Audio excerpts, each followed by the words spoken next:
Wash your beards, guys. They don't like it. Did you just eat chicken and now you're making out? Come on. Go wash your beard. They don't like it. You got shit in that beard. Scrub that thing before you kiss your little sweet babe. Don't kiss a lady with a dirty beard. Guys, a greasy old filthy muff thing around your lips. Covered with billions of viruses just dancing around in the breadcrumbs and old bits of shrimp that have accumulated in the forest of your pubic hair that surrounds your feeding tube, you filthy pig. Go wash that thing before you kiss your sweet lover's lips. She's brave to even let that nasty muff anywhere near her darling, sacred lips, the manifestation of the feminine energy in the material universe. And you're like some awful hedgehog slurping against those sweet lips with your filthy beard. Clean it, guys. If you got a beard, I know it's in fashion to have a beard right now, but you got to keep that thing perfumed and washed. After every meal, you should be going in the bathroom. If you plan on kissing someone, wash that beard. It's like some forest out of an H.P. Lovecraft novel. If you were to take a microscope to your beard, it would probably make your hair turn white. When you saw all the microscopic mites and viruses and primordial alligator-like creatures writhing around in the pores of your disgusting bearded face, clean it with holy water before you dare kiss that sweet, beautiful girl that one day you will make your wife and one day you will make love to after you are married. Speaking of making love, guys, this is an emergency. I'm in trouble. Big trouble. Because some of you sons of bitches aren't buying enough butt plugs out there. And I've gotten a phone call from adamandeve.com informing me that if I don't sell more butt plugs, dildos, vibrators, cock rings, lubricant, fisting gloves, pantyhose, stork masks, hair grease, lipstick, penis, urethra lipstick, if I don't sell more of this stuff, they're going to send someone over here to kick my ass. You guys got to get to adamandeve.com. You got to order some lube. Order some butt plugs. You don't want the butt plugs? Bring them to your local fireman. Bring them to the fire department. Bring them to the police department. They love that stuff. Public workers love sex toys. That's in the Constitution. Give them sex toys. If you don't want it, go to the post office and give that hard-working lady at the post office who looks so sad a beautiful brand new butt plug and one of the 3 DVDs that you get for free when you order at adamandeve.com. And if you don't want to give sex toys to public servants, if you've turned your back on America, then send it to your folks. Anonymously send it to your grandmother and know that you sent your grandmother a butt plug. And I guarantee that in the course of human history, very few people have done that.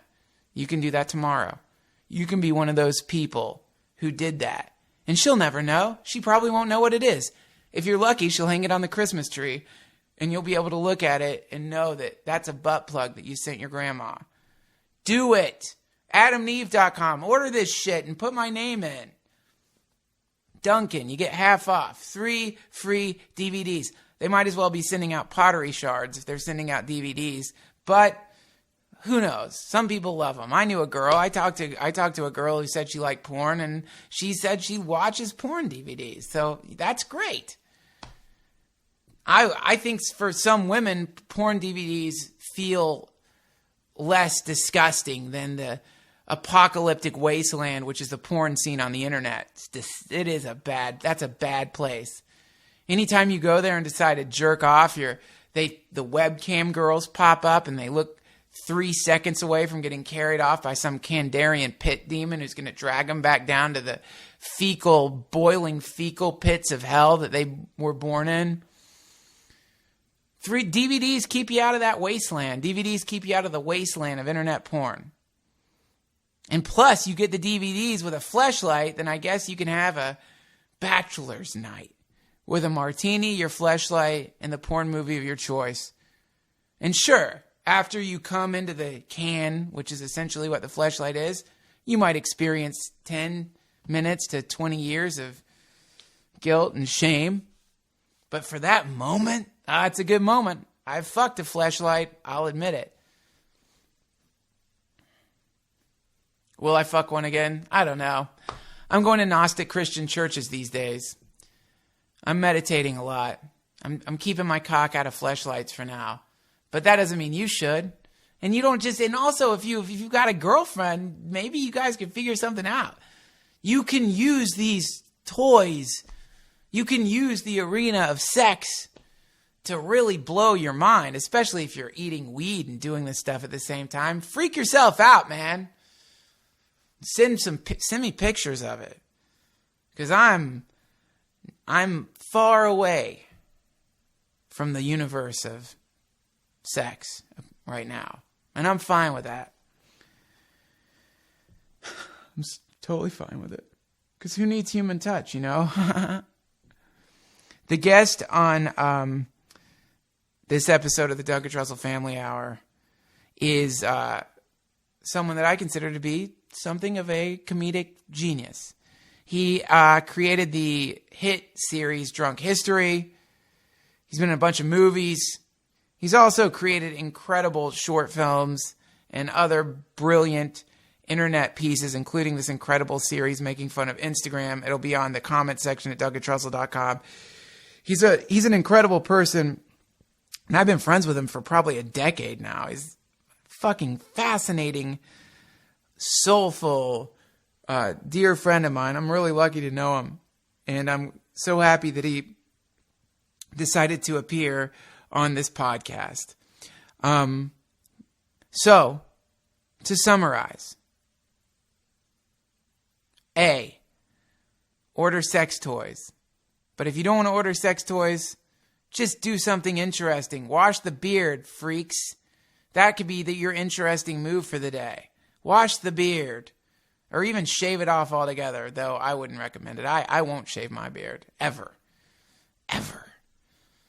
It's been covering my face in a wonderful way for a long time, and I like it that way. But I do wash it. And I comb it sometimes. Sometimes I even put a beard conditioner in there, believe it or not.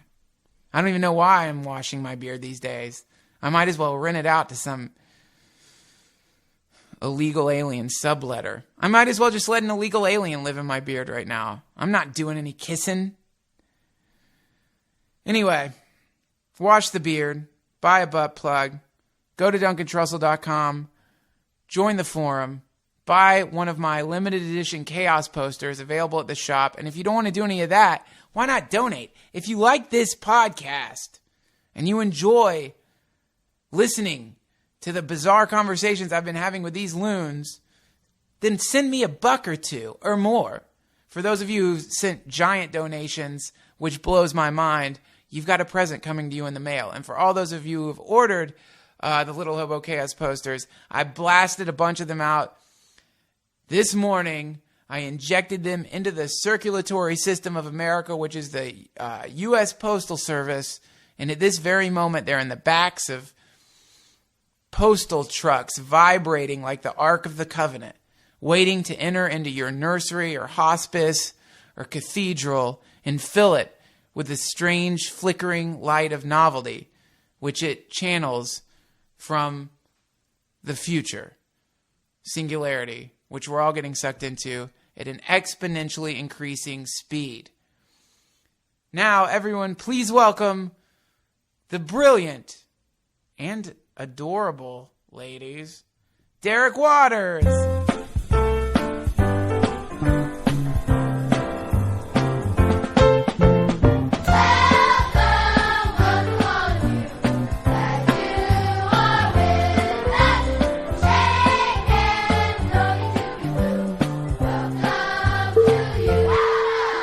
It's the Duncan Trussell Family Hour.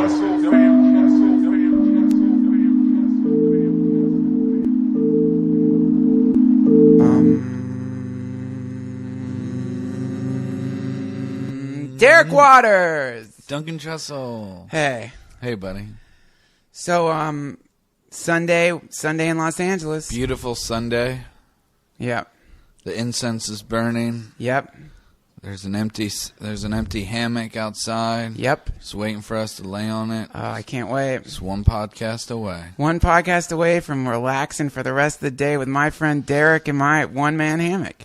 The one thing I ask about our relaxing is that we also chill, so we could chillax. It's Yeah, a combination of both. Listen, when you're in a hammock, you can only chillax. Yeah, that's where chillaxing started. Actually, there are some hammocks you can't relax in. Have you ever seen the hammocks that they put when they're climbing like the Himalayas? Have you ever seen those hammocks? No. It's like tents that you stretch out between two rocks and you sleep suspended over just billions of feet of empty space. Really? No, Yeah. I've never seen that. It's the worst. But those guys that climb that shit, they don't really have much of the understanding of what comfortable is. And Well, no, that's true. You're not going up there with like a space foam mattress to get a nice nap. Yeah. The only place I can climb rest. the Himalayas for the comfort. It's the only place I can get a good night's sleep. Yeah. At the top of the Himalayas in the freezing cold. With my face freezing off. That is a weird fucking pastime. Have you read that book, I think it's Krakauer, Into the Void, or what the fuck's it called? It's basically about that disaster that happened. Which one, Duncan? The only disaster that happened. Oh, that one? Remember that disaster? Oh, I never forget. God damn it, I hated that thing. I never forget any disaster. Have you ever been in a disaster? Natural? What's that? A natural? Any kind. Any disaster. Incense is really... You want me to put out the incense? Are you allergic to Nag Champa? Maybe. Hold on. I definitely know I've never said the Be right word back. Mon Champa. Nag Champa. What is it? Nag Champa. Not Champa. Ow, fuck, ow. Shit. Oh, man. I remember being in or close to a tornado when I was with my family. We went across the country from Maryland to Wyoming, and I think we were in Ohio. Oh, sorry. Can you hear me? Yeah. And we were staying at a campground. We were kind of white trash and had an RV, a camper, if you will. Yes. And the guy at the campground, he was Toledo, Ohio, came out and said, there's a storm coming. And if you hear a siren, you get down the hill, put your head between your legs, and it should just pass. And it was so matter of fact. Yeah. And I'll never forget, I had one of those little Radio Shack microphone things you could sing along with the radio. You know those little boombox that had thing? It was cranked to Christian music. My family and us all praying while the motorhome was going back and forth. Wow. But it never. That's close. We survived. That's close. Some people Listen don't. to Christian music on a Radio Shack boombox is pretty cool. Some people I don't. know what the hell. That's what is that stuff that was burning? Oh my! It's it's an incense. It's called Cylon B. Whatever it is, it's not work. Oh my God! You're allergic to Nag Champa. Maybe it's the You might have a coffee. demon. I don't know. You might have a demon in you. Oh gosh. Maybe it was the date. Yeah, Duncan asked me if I like dates, and then he hands me A bag of honey dates straight from the fucking farmer's market, and you rejected all of them. This is the second time in 2 days that my friends. I don't like puns. You could have said, "Do you like honey dates?" And I'd say, "I've never." I tried wasn't it. making I would a love pun when I say. You said, "Do you like dates?" I said, "Do you like dates?" I meant the fruit or whatever they are, the vegetable. I'm not sure what the fuck they are. I thought we were going to be talking about dates. They're like angel turds. They tasted like turds. There's no. They have the consistency of turds and the sweetness of angel dust. That's how I do angel dust. Yeah. I put it on dates. Really? Mm-hmm. Best way to take PCP. Wow. Just dust a date with some sweet angel dust and go fucking jerk off on your car and get arrested. That's a good night. That sounds really good. That's a good date. It's a great date. I take angel dust dates with myself in prison. I mean, have you ever been in a natural disaster? I was in the basement during a disaster, but I've never been face to face with the big ones, where there's bodies scattered on the ground and you come on. survived when others didn't. That's a fucking intense place to be Yeah. for the rest of your life. You're not going to talk to that guy on a podcast. That's all. Someone who survived a disaster, Yeah, they don't want to talk about it. They don't do podcasts. They're impossible to get. No. Well, no, they do it. You'll see them on like Jerry Springer on the tabloid shows. And if you're in a disfigured in a disaster.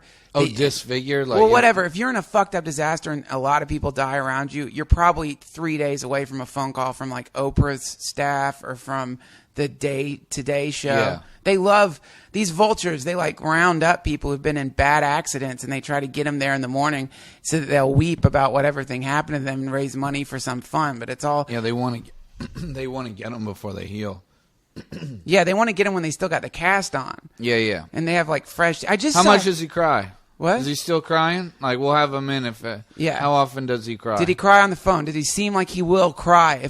Is he going to cry? Because we got to sell some fucking antidepressants during that commercial break. Have you already cleaned up his blood? He doesn't have any He doesn't have any blood still dripping from him. Is there any way that we can get him bleeding again? Would he be cool with fake blood? Is he open to fake blood? Can you We check have- on that? Is he allergic to fake blood? Yeah. Will he get scared when we have the sound of wind coming? Is he going to cry if we show him the last video we found of his daughter playing in a sandbox, the one that got sucked into the tornado? Can we make sure we show that during the show? These ghouls. These ghouls. And they fucking play it at the gym, man. Like when I go to the gym in the early morning, and in the early morning news, it's the last thing you want to see on the treadmill. When I'm running on the treadmill, I wish they were showing like either videos of like, I don't know, fucking dogs playing or like people fucking or like delicious nipples while you're running on a treadmill. It's a good point, though. If there was like your private station where you could see your own, because I remember working out at LA Fitness, not to brag, one night, and there was a girl in front of me. Yes. And I mean a killer ass. Anyway, she had a great...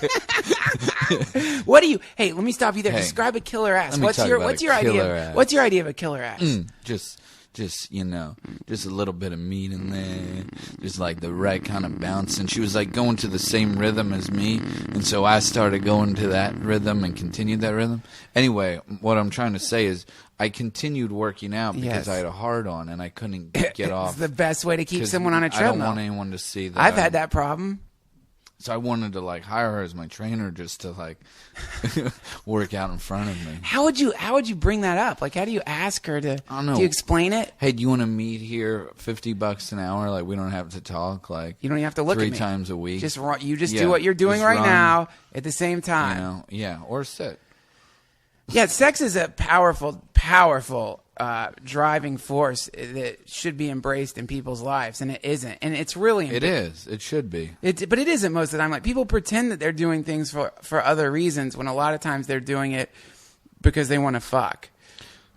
Let's think of an example. Priests. Well, yeah, that's not fucking though. What is that? It's trouble. I don't consider doing something illegal fucking. I don't know, man. I gotta look up the definition of fucking. Is fucking like Webster's? Is the word fucking Webster's? No, They leave that out. no, they left it. So out. now think about that. We exist in a world, We created fucking.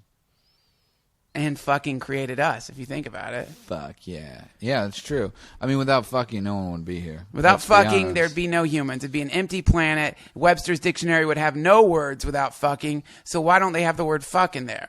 Doesn't make any sense. I was reading an inspirational book, and there was like a thing in there of like, don't forget every human being here, like all of us are here because of an accomplishment.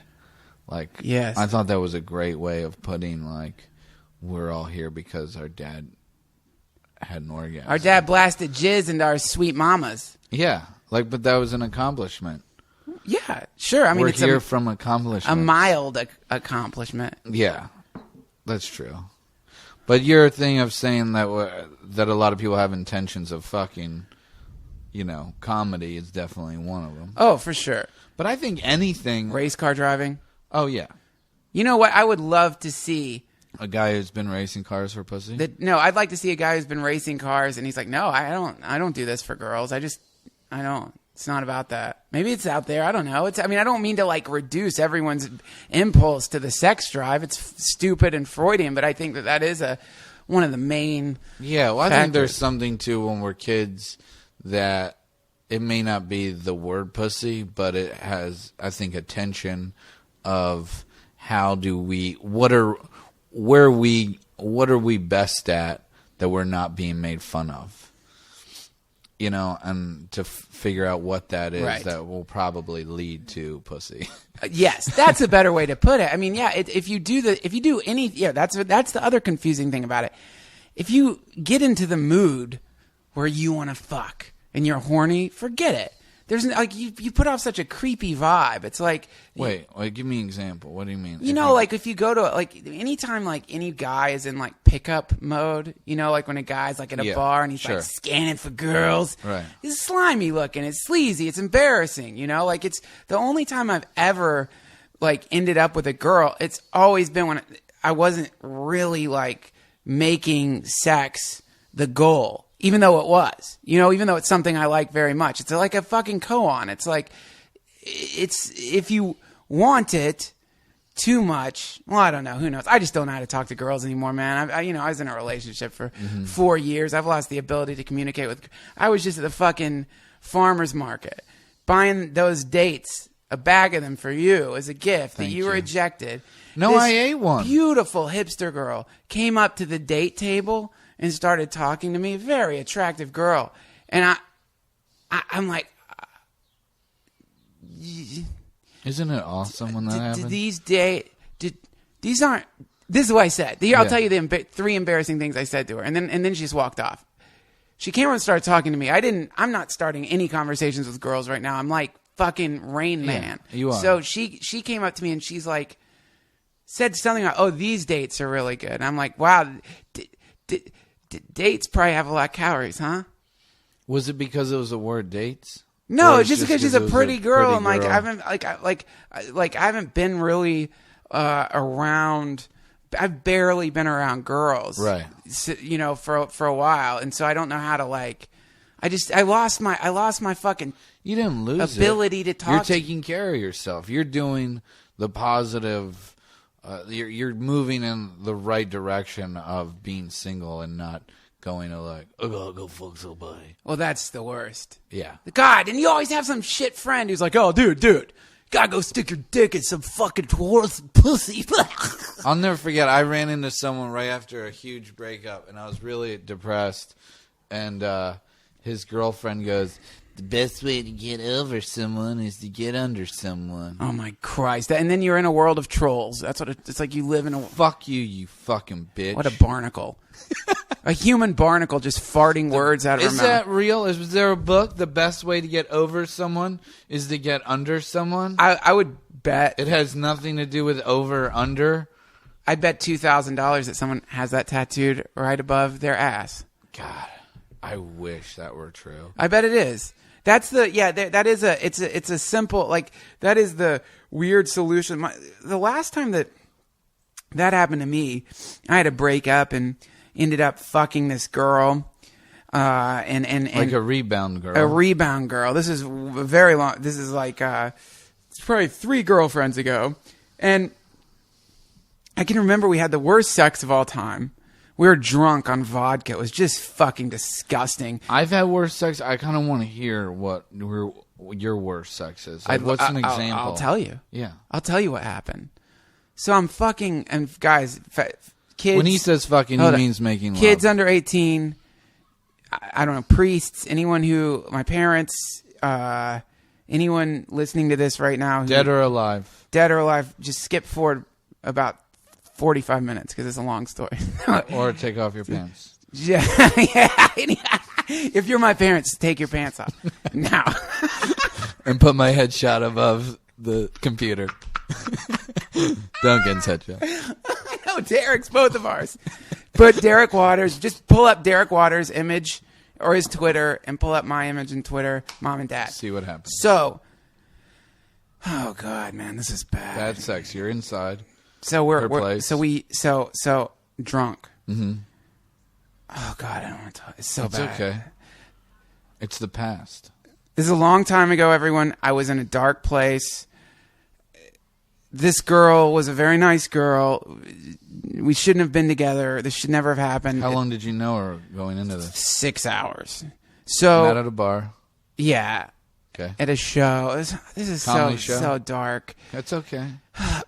Basically, it's safe sex, wearing a condom. Very good. But something happened, man. What? The fucking condom broke. When you finished? Yeah. Yeah, the fucking condom broke. So, like, the next day, we had to go get the morning after pill. This is a one-night stand. 6 hours of knowing each other. 6 hours of knowing each other. And I can remember the moment that it happened, pulling out, looking down, and realizing that I have just very possibly impregnated a girl I have known for 6 hours. And so I'm laying there. My heart's racing. I'm looking up at the ceiling. Mm-hmm. And in my mind, I can see, like in the Tibetan Book of the Dead, they say that the spirit of your child, like when you die, you go through all these different bardos, which are the planes of the different levels of death. And in each level of death, you're faced with some kind of scary thing. And if you get scared, if you get frightened and don't recognize the thing you're seeing as a projection of your being, you get driven like down and down and down until finally you see the lovemaking of all these people. And you're drawn to one of them, and those become your parents. So I'm laying there thinking, like, if there are any potential children of mine floating in the air right now considering jumping into this girl's pussy, don't do it. This is not supposed to be your mom. Please don't do it. And I didn't know if she'd be cool. I didn't know if what she'd be like. What if she's crazy? What if she's like, no. If I'm meant to have a child, I'll have a child. I just met her. We were drunk. It was stupid. So anyway, she was... Thank God she was like not interested in, giving birth to some idiot's fucking spawn that she met at some dumb bar. And she ended up getting on that fucking, what's that stuff called that you take the next day? Plan B? Yeah, Plan B. But I still want to know, was it bad sex? Because it just seems like a bad outcome. Well, yeah, it was bad sex even leading up to it. I wish I could say it wasn't. What made you come? What? You still had an orgasm. I could fuck a oyster and come.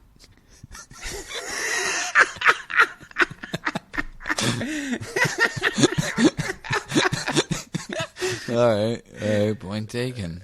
Yeah, I don't know. I just like I don't know. What did it go? Like, did you pay for the pill? Did you pay half? Yeah.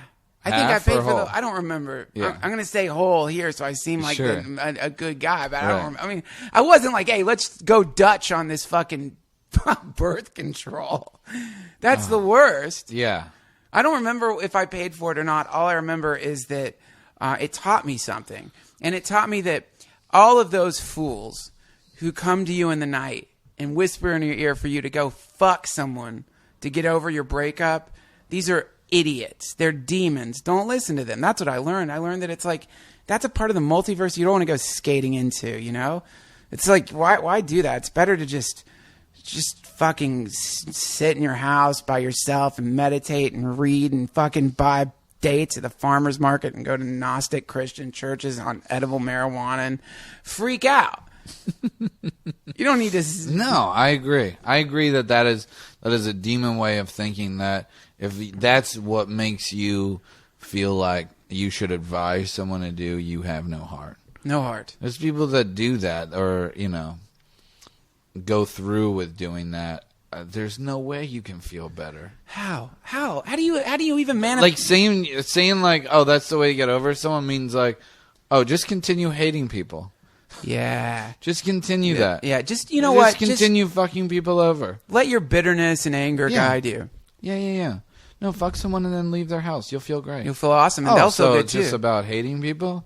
Yeah, that's what it is in this world. Oh. Just learn to hate and embrace your hate. Hey, do you realize we're not going to be here that much longer? Don't you want to, love life? No, I just want to hate fuck everything that moves. That's my goal, is just to swim through this shit dimension and hate fuck everyone and pretend that they're not human. Me. This is some theoretical Have there person. ever been, guys that have been like, dude, if you're in the mood for that, I got the perfect girl for you to fuck. Do you have a cell phone? Call this girl. She will hate fuck you. I broke up with a girl. No one's once. ever said that. Have you had that happen to you? No, I don't know why I thought about saying that, and I did. But I broke up with a girl once over the phone. That'd be amazing if that'd be amazing if there's like a hate fuck hotline. Yeah. Dude. Hey, yeah, can you send someone over to hate fuck me? And just some angry girl comes over to get revenge. Just fucking the banging of the door. Open the door! You know what you did. No, but you have to like write a whole like backstory of like what type of girl you want her to be. Like, yeah, she has to be freshly exact. God, that's a good story. Of freshly divorced. Having someone that just fucked you over, you get like a clone of them to come over. Like you hire like this. Hate fucking. That's the stupidest. That's the external sunshine. So what were you about to say? What was the story you were about to say? Oh, I once broke up with a girl over the phone. In my 20s. No. And she said, "You don't know how much I want to come over there and hate fuck you." And we broke up and then jerked off on the phone. Wow. That must have been crazy. How did you do it? To brag. So wait, describe what hate phone sex is like. I can't believe you fucking broke up. No, I don't remember. No, I don't think we talk. I don't. Well, you got to talk through phone sex. I don't think we. Oh, of course. You have to say something. We did. I don't. But I'm saying I don't think we talked about the breakup. Like you must have said something. Yeah, we were talking about what we wanted to do to I each want to other. Stick my cock in your mouth. After all these months, I took you to the nice fucking restaurants, and I'm gonna come all over your titties. I don't remember the thing that made me finish or her, but it was. I've made me feel like the breakup was good after that. You know, like right. Oh, I guess she can't hate me that much. Right. She's still like. Is orgasming over me? Yeah. If you can make someone come, they don't hate you. Yeah, isn't that's in the Bible, isn't it? It's in the raping Bible.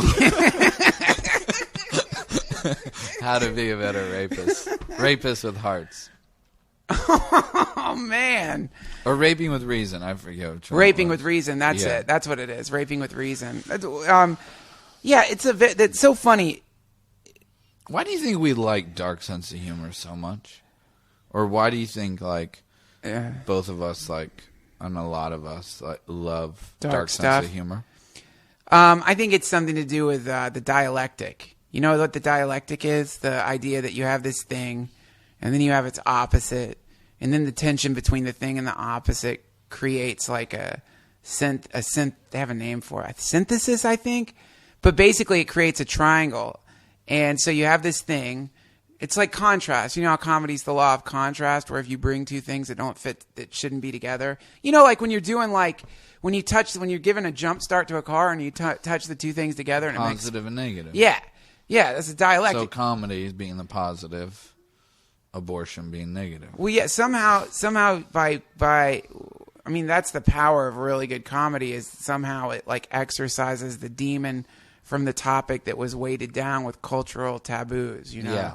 Somehow by like that's like people who get offended by comedy don't understand that in general when a comedian like talks about something really dark, they're not talking about the dark thing because they like it. They're talking about the dark thing because somehow by making a joke about it dispels the power that it might have had over you. Laughing over something dispels its power. Yeah. You know, I was realizing like someone that like has just moved out here or hasn't been like doing comedy that long will say about a comedian they met, how they haven't like been around that long. What? Saying like, yeah, I hung out with that guy. He's kind of depressed.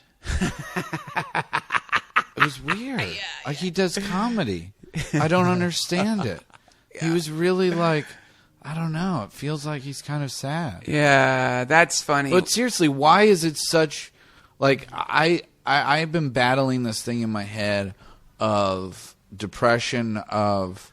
Can I still be funny if I get out of depression? Like, because I find depressing things really funny. And I don't find anyone happy that funny. Right. But I would like to be happy. Yeah. So can I continue just making depressing things funny, and that'll make me happy? Yeah, you know what I call this? This affliction or your worry is the same. This afflicts fat comedians, like fat comedians who made their whole act about how fucking fat they are. So everything they say is jokes about their weight or jokes about how they're fat, and generally they're morbidly obese. Mm-hmm. So they in their mind, somewhere in their mind, they know that if they lose the weight, they got to write a whole new set. They have to write a whole new act, and they can't base it on their physical form, and so they get scared, and they end up maybe having this awful rationalization for why they shouldn't lose weight, and they end up, getting really sick because of it. Because they feel like they have to be unhealthy to continue to do their art. In the same way, certain comedians, and this has come up so many times for me with people where they say again and again and again, they have this fear of happiness. Some of them say they're afraid of being enlightened. Some of them say they're afraid of getting religion. Some of them say they're afraid of connecting with the light of the universe because they think that the connection will negate their ability to perform their art. And I think that it's a very sad misconception that I've fallen into too. But it's bullshit because the overall consensus is in everything we look at is it's change. The change is scary. But change is something we have to do. Yeah. And that's, I think, the bigger thing of looking at, like, oh, I'm scared to do it. Like, yeah, because if you're getting scared to do something, it means you're supposed to be doing it. So go there. Yeah, man. That's it. I've been thinking that lately, that the fear, whenever you feel fear, it's like you've touched an electrical fence keeping you in your thought prison, and that you should just keep pushing through that fear into whatever the thing is that you're worried about, and you'll get this a kind of crazy rush of happiness when you push through that fear. And I think that rush of happiness is the experience of novelty. And I think the experience of novelty is what gives birth to really good jokes. It's the passion that comes from being in a novel situation. That's where the jokes come pouring into your life, not from being depressed. No. From being depressed, even though comedians are depressive, and I think a lot of that has to do with the fact that they drink too much because they're always at bars and like they end up, and alcohol will make you depressed. And there's other reasons. But I think that it's a misconception. I know that I remember like Patton Oswalt. I saw him a while ago, and he had just got married or something. And he was saying the same thing on stage, like he doesn't have anything to talk about because he's in this warm, happy home. And but then I saw him but he's still fucking hilarious. He's still crushing. You're still going to find the same things funny. Yeah. Just in a different way, right? I think the light gets turned up. I think really what happens, I think the status quo these days is to be depressed. I think people skulk through the land in a complete hypnotic state of absolute depression. And maybe back in the 80s, everyone was all blasted on coke and like tap dancing through life, and so the depressed comedian kind of rose to the forefront as a reaction to a culture where maybe people weren't depressed. That's where you got the zany comics like Howie Mandel, remember that, and like fucking Robin Williams. Yeah, the Mandel. We just high-fived Howie the Mandel, And so then you got this wave of depressed comedians that happened in the form of like alternative comedy and stuff, and it was this kind of edgy, dark stuff. But I think that there's some kind of like something to be said for like these days, if you can achieve happiness, like real happiness these days, then you will be so unique compared to the people surrounding you. Because last I checked, everyone's seems pretty fucking bummed. Right. But I think there's something in the world, too, of what we were talking about earlier, of people that will just have sex with girls and be done. Getting over someone is to get under someone. Yeah. And I was thinking about combining that with this subject of I'm going to keep being depressed because I don't want to lose my thing, is that it's almost like we want to keep in a routine because once we stop this routine, we may actually feel. Right. And I think it's the same way with drugs. Like, well, I'm going to keep doing this drug because I think, though, in general, like maybe just creative types, but most people I know is we love ignoring reality. Right. But I think doing that is what makes us like go insane. Yeah. Because we're thinking about reality all the time. Yeah. Well, exactly. You can't. You're just narrowing your field of experience to this pinpoint because you're so frightened of expanding that and feeling all the stuff that's actually happening around you. Yeah. And this is the sacrifice. This is the leap of faith. We don't have to do this. You don't have to do it. You can leave. Yeah. You can go home. You can do something that makes you happy. I mean, it's so cliche. We are told it as kids, like, do what makes you happy. But it is something at 32 I think about all the time of, like, don't forget, like, this is stuff that's what you want to do. Right. Well, no, see, this is the problem, though. It's any act. I think there's a few, like, great myths that afflict the minds of people that have been planted there by like Disney movies when we were kids. And so one of the myths is the idea that you're going to find the perfect person. Sure. The soulmate myth. And the word perfect. That too. Or there's some magical moment's going to happen. That's one of the myths. And then there's another myth, which is this idea of like, there's a thing you're meant to do. And that's what you should do. Now, if you look at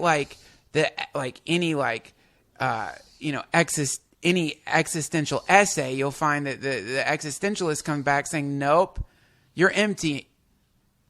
You're not a fucking, you're not a paper cutter. That's an example I've heard. A paper cutter has a job. It cuts paper. That's what it does. It might have some other things that it does, but mostly a paper cutter is meant for cutting paper. And so it has an essential nature. Humans, we don't have an essential nature, so we're always pushed into the terrible position of having to define ourselves by making decisions and acting in certain ways, and that defines who we are as you're either I'm a cop, I'm an artist, I'm a spiritualist, I'm an actor, I'm a comedian, I'm a writer, I'm a director, but really all you are is a being playing a game. And the game that you're playing is what you consider your chosen profession to be. And so sometimes you can get confused and think, why don't I feel good? If I was doing what I was supposed to be doing, I'd probably feel good. It's like, no. What you're supposed to be doing is experiencing, your true nature. And playing the human game of like, I'm a cop, I'm a fireman, I'm this, I'm that. That's not your true nature. That's just a costume you're wearing. Mm-hmm. Underneath it, that's what you really fucking are. That thing. And if you lose sight of that thing, then you end up and get caught up in the career and get caught up in the identity or career identity and this and that. And you're fucking, how many people have you seen afflicted with the fucking tweet fever out here? Tweet. That means Twitter. Twitter fever. Yeah. They're literally obsessed. They're obsessed with fucking Twitter. They're obsessed with their followers. They're obsessed with the perfect tweets. They go through their fucking tweets and delete all the response tweets so that in case someone important goes and looks through their tweets, it's just a list of their best and sweetest tweets. And they're obsessed with it. Yeah. That's their life. Their entire focus has gone just into tweeting. Well, yeah. I mean, I understand. That's the thing that has really gotten me rattled up the past, I think, year of our generation of... Let me show you how important I am. And now I don't give a fuck about anybody else. But do you like it? Do you like this picture? Did you see that thing that I wrote? Yeah, I saw it. Yeah. I don't know, that everything someone does is important. I gotta piss really quick. We'll cut to a commercial. We are back!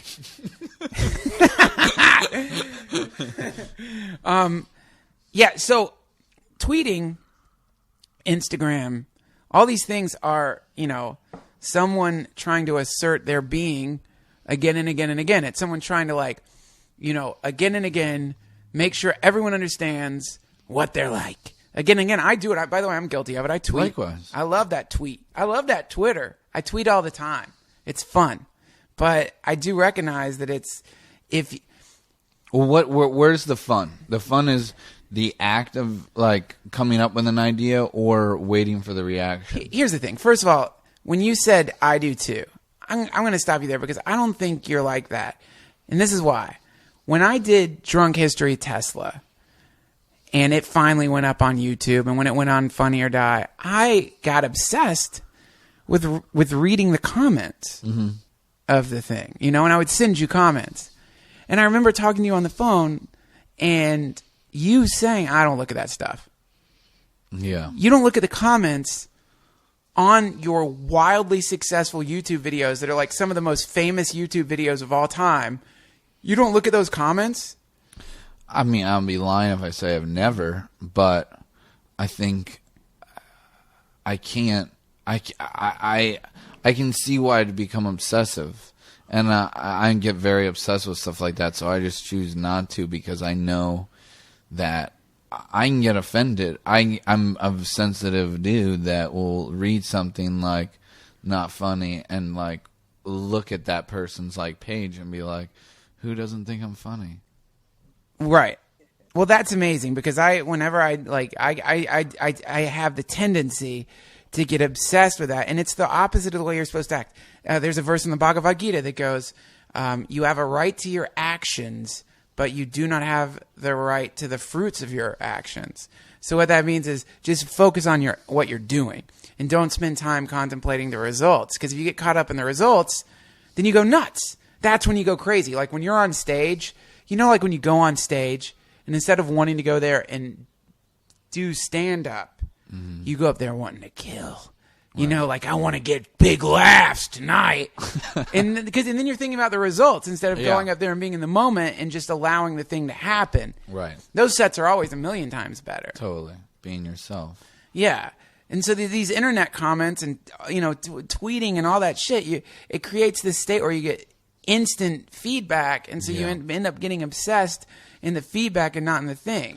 I get obsessed with whatever I'm working on while like editing or writing, going like, this fucking sucks. Like that's where I'll get obsessive. But once it's done, once it's finished, I'm like, I was happy with it and I feel good about it. And I don't know what else I can do. That's healthy. There's nothing else you can do. And the thing about Twitter and Facebook and all those things is self-promotion. I gotta tweet this out.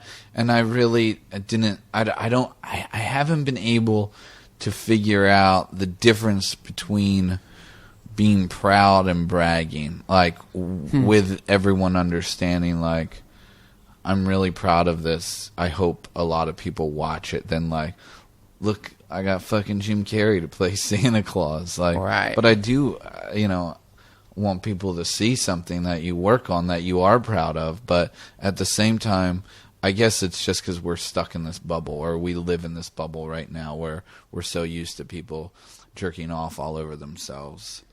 Yeah. And what and I mean jerking what a off terrible bubble. all I've over been in a themselves. bubble filled with those people.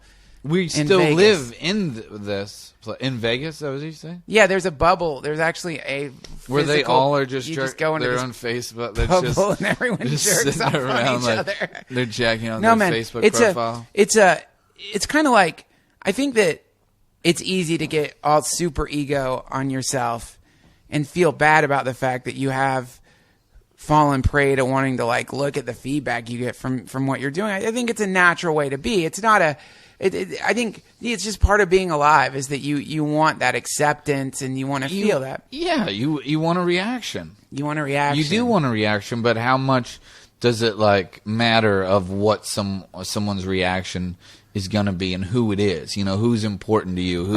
Who do you want to affect? Who do you want to hit? Because nothing's ever going to make people happy. The best thing with those drunk history videos is people that write the best shit is when they say, this is fake, or, none of these facts are true. And just, you're dealing with anyone with a computer. Yes. Oh, that. So, yeah. Well, to not forget that's who you're playing with. Well, anytime I have the cure for the bad comment blues. Like when you read a bad comment and someone's like said some shitty thing to you about something you made, if it bothers you, look up cute polar bear. And you will find like a video of a cute it'll be the cutest polar bear, and like the first comment will be like, fucking fag bear. I can't believe people want to look at that fag bear. Yeah. They'll be like the most vile, vulgar response. And so then you realize, oh, this is you can't get, I mean, Christ, man, some of the fucking comments you get are just like leopard, like it's like psychic leopard. But those types of people that are just like, fuck yeah, everybody, Yeah, I could do it. They're called the trolls. You're talking about the trolls. You know, it'd be cool if every time you wrote something angry, like a character, like a guy's just like, fuck you. And like in 2020, what happens when you do that is a mirror just like drops from the sky. You have to look at yourself for 1 minute. Yeah, that'd be after great. you do something really evil. It'd be great. They all think that they're so, the troll, the internet troll, is the weakest of The us. troll is just searching out people to be mean at, right? Yeah, That's what a troll. the troll is searching out someone to be mean, and the base of it, it's a kind of, I suppose, the troll is like to the critic. A troll is to the critic what the Neanderthal is to the human. It's some kind of like just primitive shit thing that skulks through the internets and like writes the worst critiques of anything that they come in contact with. That's a troll. Okay. And they pretend when they do these things, some of them I think they think they're doing it under the guise of humor. Like they feel like they're being funny. And so they do it and or just like, whoa, what are you pissed at? You know, I stopped responding to trolls. Now I just block trolls. Like on Twitter, if someone sends me some shitty thing, I don't write back. What has affected you that you know you shouldn't have been affected by? Like if these trolls, like, did someone say something? I'll never say it. You know why? I'll never say it because you don't. Because just for the 1% chance that troll might that come a troll when you say the troll could hear it and be like, I got him. Ooh, I made someone feel bad. I did it. God, that's so awful. It's awful. And it's cowardice too. That's the other side of it. It's the ultimate form of cowardice because there is no repercussion that you will ever get from being a troll. You like have a fake name, you probably have a fake account, and you're just sending like shitty things to people. And I think some of them though, they think that they're like doing something good. Like I'm taking control of this situation. This really? fucking I think some of them think that they're speaking up for America by being a troll. Because some people get upset at some of the things. I don't care who Kevin Spacey is. I'll still tell him he's a fucking dick. That's it. Yeah, I fucking told Kevin Spacey to suck my dick today. Oh wow, you're an American beauty. Fuck you. My dad served. That's it. That kind of troll. So that's the other side of it. Is there's that version of troll. There's many species of troll that wanders the internet, and they all have at the base of their being, the nucleus of a troll is just anger. I have this thing though. Something happened to me 2 days ago where I was thinking, like, some people I don't think realize what they're doing. They could just naturally be assholes. Right. This is a weird transition, but I was walking down the street and this guy came up to me, walking a fucking pit bull. Yeah. Walking a little crooked at 9 a.m. out of Starbucks, and he grabbed me. He grabbed my arm, and he's like, "You are my uncle's movie." And I was like, "Oh, hi. How you doing?" Dude, I saw Hall Pass, and I was like, "Man, I could have done that part." And I was like, "Yeah, you should have." You know, like, clearly an asshole. I mean, clearly an asshole line. Like, I was thinking I could have done that. Like, but I don't think the guy, like, whatever, cut this out. I don't know. No, I don't want to cut that out. But the reason why I was... Do I have to cut? I don't want to cut that out. Let's not cut that out. It's a good story because listen, man. I could have done that. It's important because first of all, he couldn't have done that. It's second, here's the thing. I believe, and I firmly believe, that 99.9% of the time, if someone is acting like an asshole, they know that they're acting like an asshole. And what I mean is that they know that the feeling underneath it is one of anger. They're an aggression. Mm-hmm. What's coming out of them is aggression. What's coming out of them is wanting to dominate, people around them, to make people submit to their power by, being assholes. That's what it is. It's a form of dominance. What happened to you sounds like someone trying to be an alpha male around you. He was trying to dominate you. He was beating his chest at you. He just read the game or something. That's just his, he's got a lot of testosterone in his body, and he's trying to dominate. This happens all the time. I mean, I don't tolerate it anymore. I used to tolerate it, but these types of people, they don't just exist in the periphery. Sometimes you might have one in your life. Like, you might have a friend in your life who's actively suppressing you. Yeah. And I think we talked about this last time you and I hung out. You were telling me this thing about vampires. Yeah. Have you already discussed that on the show? Oh, I constantly talk about it. But I that really made me realize a lot of things, that also that we can be vampire. I don't want to be a vampire to anyone, you know? But what do you do when you know one of your friends is a vampire? Well, you have to call them on it. I mean, because they're your friend. It's just an uncomfortable moment you've been trying to avoid. So, have you ever done this? Yes. What was the reaction? You did? The reaction actually was really cool, because at first they were really uncomfortable, because I was just like, don't do that to me. Don't talk to me like that, because you're just trying to suppress my, I feel pretty passionate, and you're trying to. It was a stupid thing. It was a stupid interaction, and it was an embarrassing interaction. But I was really excited about something. I got really excited, and they were like, whoa, relax, man. Fucking calm down. I was like, no, don't tell me to calm down. I'm passionate right now because I feel really good, and you're trying to suppress me by telling me to calm down, and that makes me feel embarrassed about my passion and being excited about something. And if I do that, then I've submitted to you, and you've actually, put out a little candle that could lead to something. Who knows what it could lead to? And dude, they got really weird, of course. And they're like, what? What? And I'm like, think about it. If it's a form of I'll tell you that it's sometimes someone around you, you'll notice that someone around you will always be trying to calm you down, or what? Really? What? Or the smallest version of it is when someone comments on your clothes. Nice hoodie. Where'd you get that? That thing, or someone's like, did you just get out of the shower? Those people. Where's your hair wet? You got wet hair?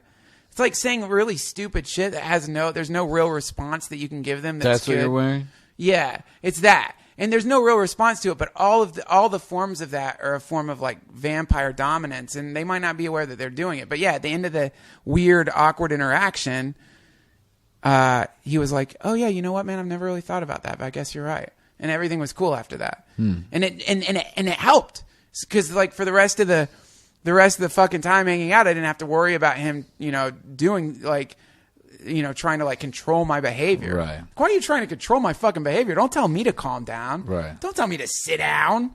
Are you really going to tell me to sit down because I jumped up in excitement? Fuck you. I feel good. Yeah. You know what I mean? No, that's the worst, is being in a positive place and being excited and being like, dude, calm down. Or are you serious right now? Yeah, fuck you. Yeah, I'm serious. When somebody tells you not to do something that you love, it's evil. It's evil. But if it's your friend, you owe it to them to not hold it inside and pretend that it didn't happen. You owe it to them to call them out on it and show them that their behavior could be stultifying people in their lives. Yeah. And it'll make your friendship better. It'll make your relationships better. It'll make your life better. It just takes fucking balls. Yeah. And you've got to be willing to lose a friend over it. You have to know that you're risking that. Because here's the other thing. This is a vampire test. Vampires hate the light. They can't go in the daylight or they burn up. So what's the light? The light is truth. Vampires hate the truth. So if you tell someone how you're really feeling, if they're your friend, even if the thing that you tell them how you're really feeling is a direct criticism on the way that they've been treating you, if they're really your friend, they might get weird at first, but eventually they're going to react to that by being like, hey, I'm sorry, man. I wasn't really thinking about that, and I'm sorry that bothers you. Yeah. If they're a fucking vampire, they'll run. Mm-hmm. They'll run fleeing. They'll get angry, and they'll never talk to you again. And guess what you did? You got a fucking vampire out of your life. Either way, the situation gets better.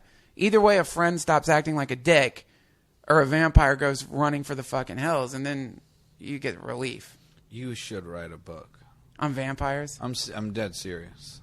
Well, the problem is, I'm actually like kicking around writing a book right now. You should. Well, I'm not where I want to be yet. Like, You will. but if I get, But your passion and like you're very detailed on this, and it makes sense. It's extreme that they're called vampires. No, it's good though. But when you explain it, it makes sense. You know what I'm thinking about naming the book? I'm not gonna say. Why? Because I don't know. Maybe you're not supposed to say this shit yet. I don't want to get it. All I know is I'm thinking about it. The problem is I like what maybe Duncan the Vampire Slayer. No, I want to call it. It's so embarrassing. You know what? I don't want to say it. Vampire Hunter? Yeah, I don't want to get... The problem with all this stuff is it's like... I'm a comedian, and I end up... Like, I always go on these weird didactic rants, and I feel kind of embarrassed about them. Like, I don't want to... But that's you. That's who you are. You're obviously going to make it funny. Right. But you are passionate about that. I remember one time I had an idea for, like, a dramatic show, and they were like, but you don't do drama. Right. Fuck you. Fuck you. Seriously, that's it. Yeah, like it just you can never. No one should ever tell you, and you should never tell someone that they don't do that. Don't box them in. Why did they? Why are they doing that right then? Why are you boxing them in? Why are you trying to put us in categories? Why are you trying to put us in a fucking box? I think we're constantly, every day, trying to figure out who the fuck we are. Yeah. Let us do it. Yeah. I don't need you to fucking direct my behavior. Right. I'm working this shit out on my own. I just need you to be nice to me. That's it. I want to evolve. Yeah. I want to evolve. And guess what? It's part of evolving means fucking up too. But it's like let me fucking run the program I'm running right now without but a lot of times when people are doing that, the alpha male thing, and they're trying to dominate you or to control your behavior, it's because they're afraid. They've managed to like cling to like this little like bit of ice floating in this ocean of feeling, and they don't want to like fall into that ocean of feeling because it means a complete transformation of their beings and their self and their life, and it's a transformation for the better. It doesn't make sense to me. Why would you not want to be nice to somebody? Well, you don't. You want to. It's a. I don't know. You want to suppress them if you think you're being. It's just underneath it all is anger. You think you're being like. Usually they think they're being like, I don't know, funny, or they think they're being clever, or they think they're quite often people like this will be like, dude, you just need to loosen up a little bit. Yeah, fuck. It's like, no, fuck you, man. I don't need to loosen up. It's like you're being like dumb and mean, and you're saying people shitty. that aren't passionate freak out about passion. They hate it. They do not understand how you're continuing talking about something so specifically. Yep. Like that doesn't make any sense. Yeah, to them. I had lunch 2 days ago with my mom's friend that was visiting for like work, and she was just talking about things that really put things in perspective, which was like, she's like, sometimes I'll be watching like TV or like the movies, and I'm like, how did they come up with that? Like, what is in their brain? And it really like makes my heart like, that gives me confidence to realize some people just don't. Everyone has its different brain, and people think on different levels. Like, of coming up with an idea is really awesome. Also, it is really awesome to live in suburbia and not like deal with reality. Yeah. I don't know if that's the same. No, but she sure, yeah. And then she told me that she saw Celine Dion in Vegas, and it was just so cool, like hearing the passion about something that to me is such garbage, Yeah. But that's the stuff I love because there's no irony behind it. It's just pure heart. Yeah, and it's beautiful. I love that. And the thing behind it's beautiful. Who cares the ice cube trays that if you took water from the fountain of youth and you poured it into fucking triangle ice trays or square ice cube shapes, it's still water from the fountain of youth. And inspiration and passion is the fountain of youth. It transcends age. So if passion's coming out of someone and inspiration's coming out of someone, let it come. They're getting to taste the nectar of the fucking gods. If they're talking about Celine Dion, or they're talking about fucking makes them happy. Rodeos, or they're talking about whatever the thing is they're talking about, just let it come through. Don't be like, oh, you fucking like, oh yeah, you're like Celine Dion, huh? Ha! It's garbage. Yeah. You should listen to Pavement. That's real music. Fuck you. Just let it. She loves it. She loves it. It makes her happy. And when all is said and done for everything, comedy or drama, like whatever makes you happy, you know, and never ever to fucking do something. It's like, I don't know if I should do this. I mean, it makes me happy, but I don't know if I should be doing it. As long as you're not hurting somebody. Yeah, you got to do it. That's not in raping with reason. Yes. There are certain things that, you know what, man? I'm just going to fucking say it. I don't think rape is ever going to make anybody happy. I think that there's never been a rapist who, after committing rape, drives away feeling happy. Done. Ah, yeah, what a great day. I think it's a cigar. Yeah, I don't think that happens. Vegas. No, let's be honest. What? Most rapists are pretty sad people. They're sad people. Not all of them are. Would love to stereotype right now. Rapists have no soul. I'm going to say that too. I will never shake hands with a rapist. Hopefully. Speaking of rapists, I saw Rooney from Ferris Bueller the other day. He's in my top 5 sex offenders in my neighborhood. What? You know the sex offender app on iPhones? Yeah, sure. Edward Rooney, Ferris Bueller. Which one's Edward Rooney? The principal. He's a sex offender? Yeah. What'd he do? I forget. I think he had kiddie porn or something. Ah, fuck. But someone told me they saw him working at Starbucks. Sorry. All right. That's what you get. Hey, nothing good ever came out from of being in Ferris. Oh. No. Or that.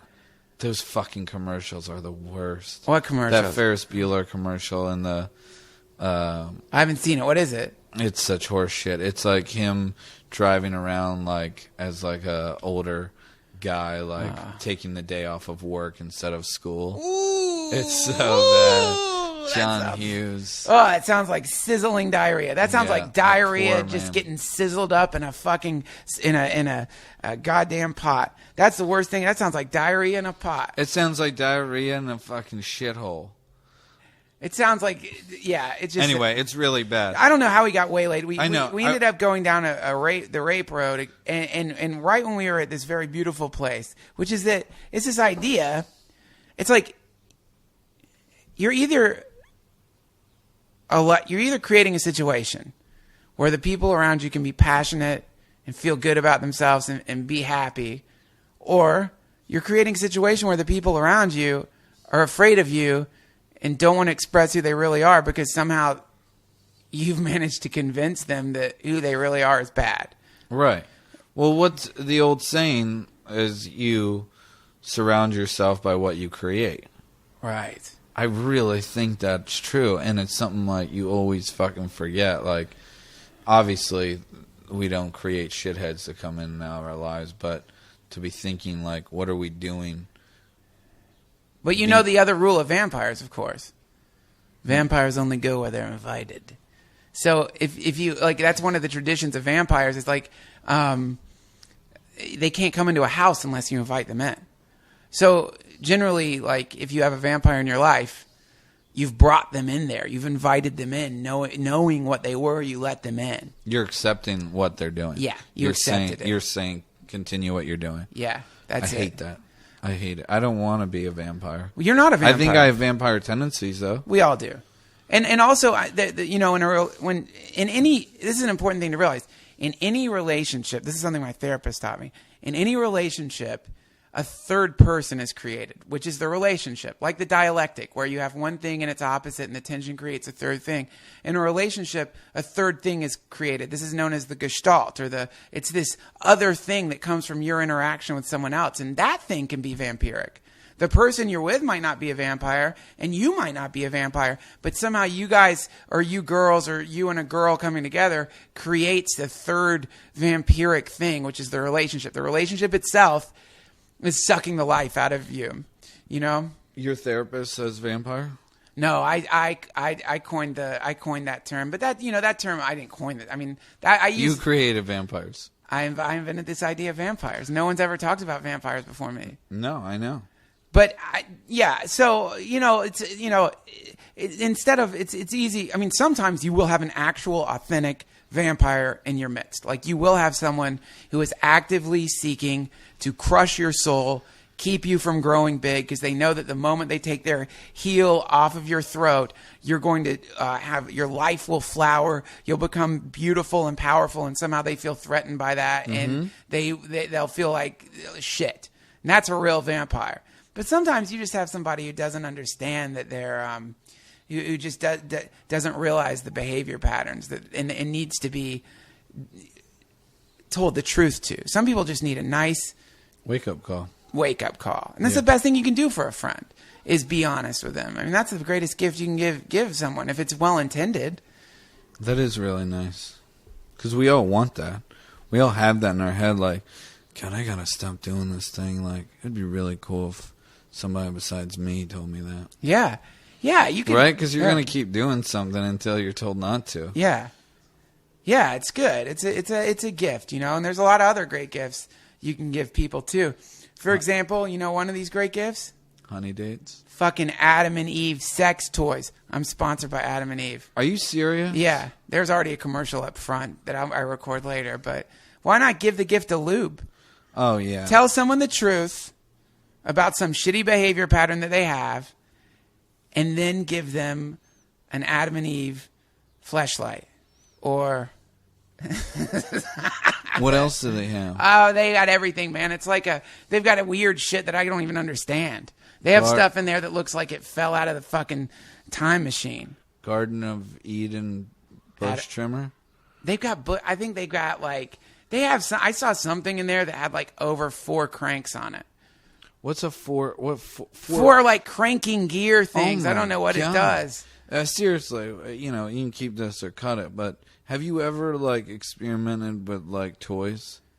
Yeah, because I go on Rogan's podcast. He's sponsored by Fleshlight. So you get these toys? Every time I do his podcast, he gives me a fleshlight. What is a fleshlight? Fleshlight. What is a fleshlight? So what a fleshlight is somebody in some laboratory somewhere, a horny scientist, whipped together some kind of polymer that feels exactly like a pussy. And so this is it's a pussy. It's a synthetic pussy in a can. You can order them from Adam and Eve. You unscrew the fucking can, you spray lube on the fucking thing, and you fuck it. That's so sad. Let me tell you, you want to know sad, I'll tell you fucking... When you finish? Well, I mean, fucking the thing, it's not really sad. I mean, it's sad... You don't high-five yourself afterwards. After you fuck a can, you're not going to high-five yourself, man. You're not. No. When you look down and there's your flaccid penis is coming out of a fucking fake pussy in a can, it's not a high moment in your life. Yeah. No. I think the act of getting it would be exciting. I think I got this thing. Listen, I don't care if I don't get any tonight. I got a can waiting for me. It's a great novelty gift. And here's another thing that's awesome about fleshlights. They make awesome puppets. You could Wouldn't it be awesome if you found out that fleshlights give AIDS? Or that they get pregnant? You give... You come back in your fleshlight, the can's kind of bulging out. That'd be great to just put a baby sound effect in one. Fuck with your buddy. Look, I'll tell you this. There's not a lot of pride in fucking a can, but What's the weirdest thing you've ever stuck your dick in? I was thinking about this because the American Pie reunion's coming out, and I thought I was going to tweet, it's been 12 years and I still haven't fucked a pie.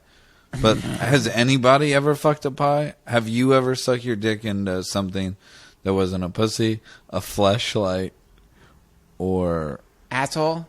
Yeah. Mouth? I used to stick my dick on the pool, the pool filters. Oh, yeah.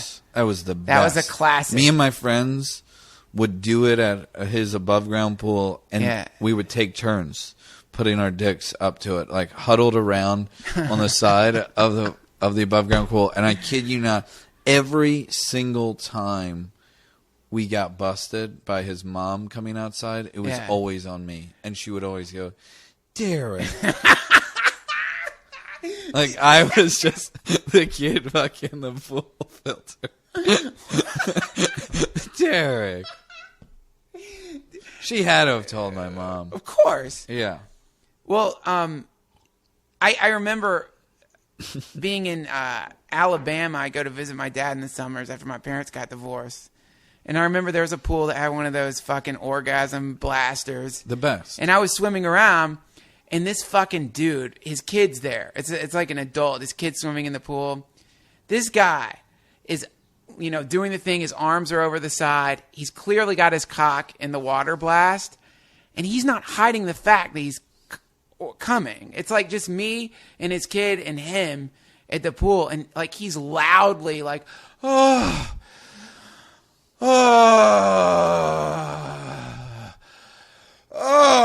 just like getting a blowjob from the pool and being like really loud. How old was he? 50.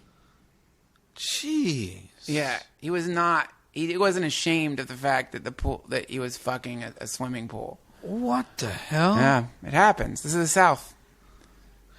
Happens in the North we and were the East and so West, young too. we couldn't finish.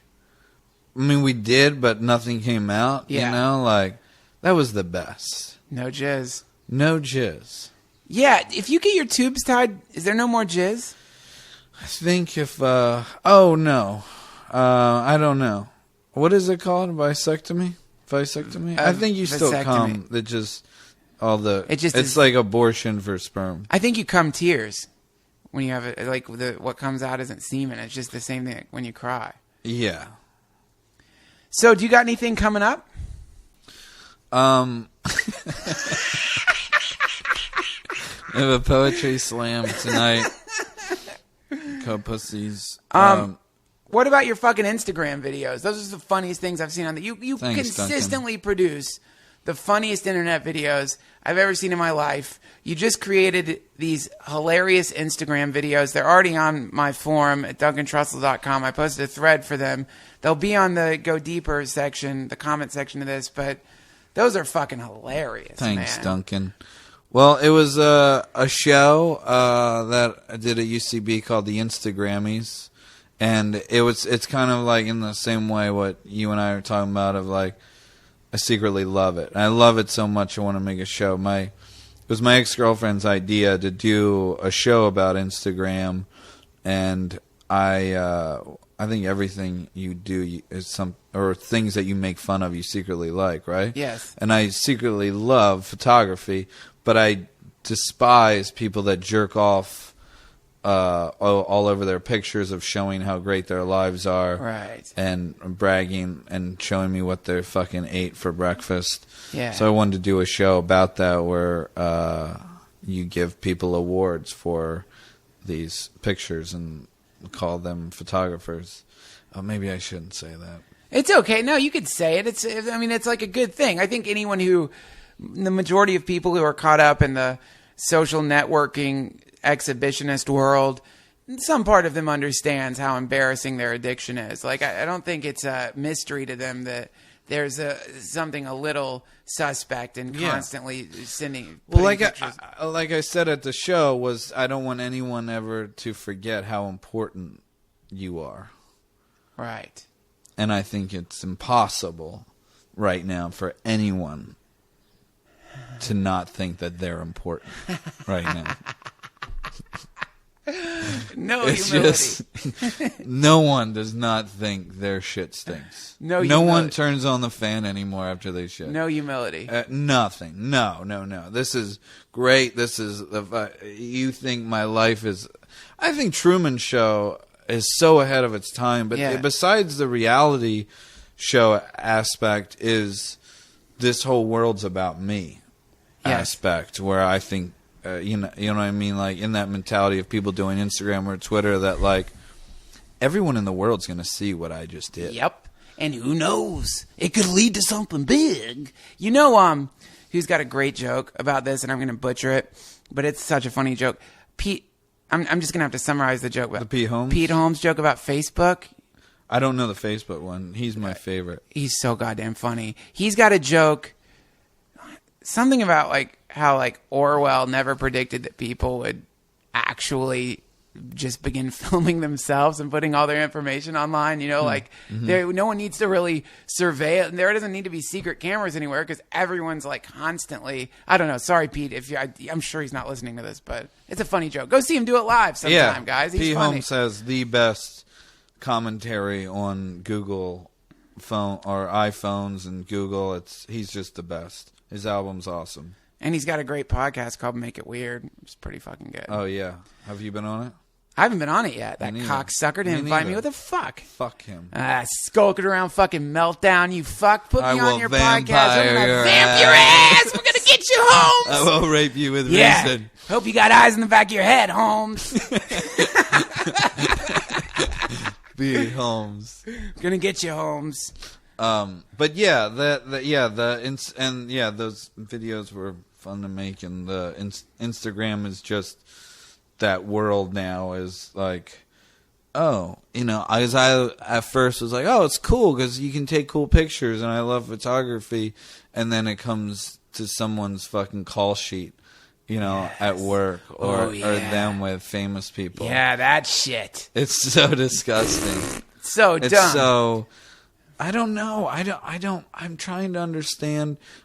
This is probably another top 10 cliche problem everyone has in the world of entertainment is, would I still be the same person if I was 14 right now? Because Chris Farley was my hero. Yeah. So would I like Chris Farley if I was 32 and he just came out in the same way of like if I was 15 or 16 living in Baltimore, like would I be Instagramming like my job, like working at the farm store?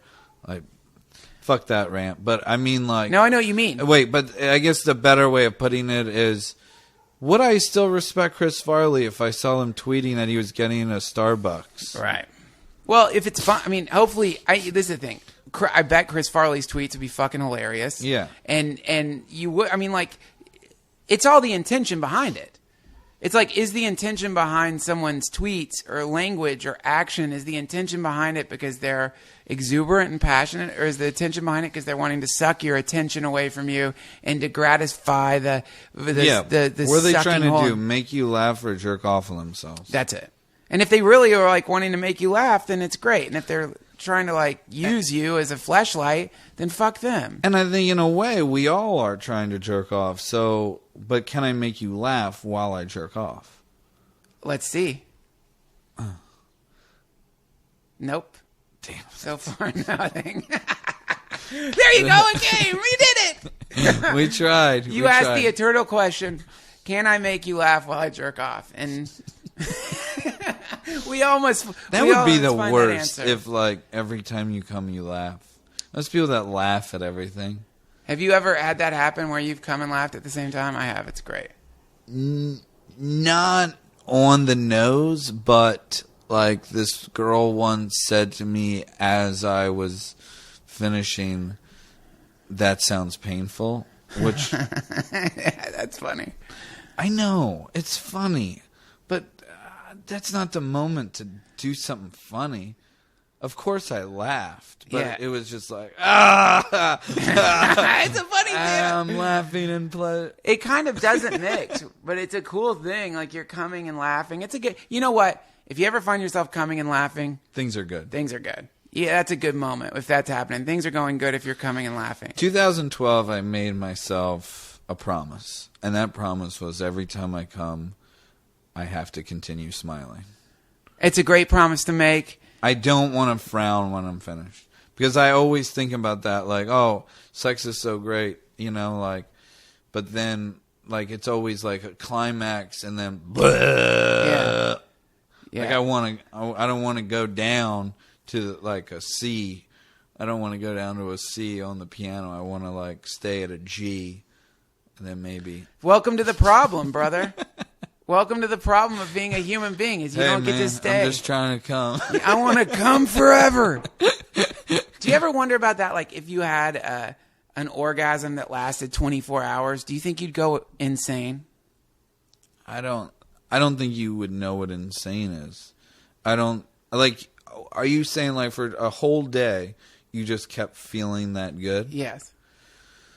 Like coming, like instead of coming for like just a few blissful moments, you were coming for 24 hours, like not just like a little orgasm, like a hard body. I think you would commit suicide. You think it'd become painful? Honestly, I think you wouldn't be able to do anything, and nothing in life would ever be as good as this. Like if they invented this drug? 24 hours. So the 25th hour would be heaven or hell. The 25th hour starts with a gun in your mouth or something. Yeah, bye-bye, because you'd be back to reality. I mean, I think God said, all right, when he was writing, the script called Life. Yes. That coding. In the Bible, no pun intended, actually intended, that he put an orgasm cannot be longer on the male side than 3 seconds. Do you think it's 3 seconds? That's how long they last? I don't know. I got to time mine. I should.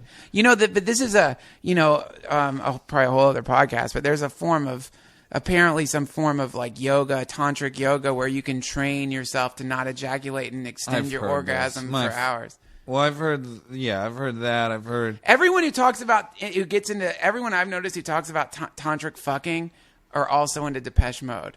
Have you noticed that? Yeah, and they're strangling you when they tell you, or themselves. Well, look. Yeah, all right, go. Go. This has been a Titanic long podcast. Well, what I'm going to do with this thing? Take the best parts. After we're keeping all of it. But what I'm going to do, I still don't know how this new form of this podcast or the Duncan Trussell Family Hour is going to work. But I want to have like the same guests a lot. I'm going to start rotating guests, kind of like what Rogan does. Like he has people back. So get used to this, Derek, because I want to have you back all the time. You're such a cool fucking guy, man. And you are one of the funniest people I know. You make some of the funniest stuff that I've ever seen in my life, and it's fucking legendary, man. And the stuff people know me generally when people come up to me after shows, or people like the rare times it happen, people recognize me. It's from the fucking drunk history you put me in. Well, you're going to be doing more. So we're going to do that Comedy Central show that I hope they'll pick up, called Drunk History Across America. I told you this thing, right? You told me a little bit about what's the deal with it. It's going to be a documentary type show where I say at 30, I've realized I don't know anything about our country, so I bought a short bus. I'm going to drive across America and find out what happened. And so every episode will be about one specific town. Yeah. And just to broaden the word history, so it's just not people in funny wigs. It's like in Boston, we'll learn about a historical story like the Boston Tea Party, but also meeting a guy who says if he didn't get his girlfriend pregnant, he would have played for the Red Sox. And then get Red Sox to reenact a story. Then we go to a fraternity bar and pretend I've never heard of Good Will Hunting. And say, like, well, I mean, I know the famous line, how do you like them bananas? But I've never seen the movie. Yeah. And then these guys, no, it's the apples, bro. And then however they explain Good Will Hunting is get the actors from Good Will Hunting to reenact these guys' bullshit versions. So I just thought we were doing this. But they're all going to be drunk. Yes. No, no, of course. That's not going to change. The only thing that's going to be different is it's going to be more like I'm going to be going around the town and meeting people outside of bars. So they're already in the state. That sounds so fucking funny, man. Thanks, man. That's going to be incredible. I'm so glad that that's happening. The world needs more drunk histories. The world is crying out for them. I'm glad that's fucking happening. And you're going to do another one, right? Well, I got to get my liver checked out and make sure that I've got a spare one in the freezer. After drinking all that fucking absinthe, I've never been the same. People think you died. Actually, people always say to me like that you're their favorite, and they don't know how you did that. Didn't you tell me that after mine you started bringing a registered nurse to the drunk histories? Yeah, a medic. A medic. I did that. You created a medic. I went for it. Hey, look, if you're gonna fucking do a drunk history, don't have a couple of glasses of Chardonnay and pretend. What if it would have killed you? What if you would have died? What if a unicorn flew into the window and carried me off to Fantasyland? Who knows, man? I wouldn't have died. If I died, I would have been it would have been sad because you wouldn't have made the drunk history. It's true. It would have been the worst. That would be the sad thing. That's the tragic thing, is the drunk history didn't get made. You know that yours got the best short film at the Milwaukee Film Festival, right? Oh, you fucking did not tell me that. And where's my certificate? I'll take a picture of it. I want to no, I didn't want a certificate. I want a framed certificate to put in my office. Okay. All right. Done. And a trophy. Done. How about an Instagramming? Yeah, and an Instagram. I want that. Okay. I love you, Derek. Love you, Duncan. You're a cool, amazing human. You're a great friend. I tell you this all the time, that it's so cool being friends with someone like you in comedy, but that also has a heart.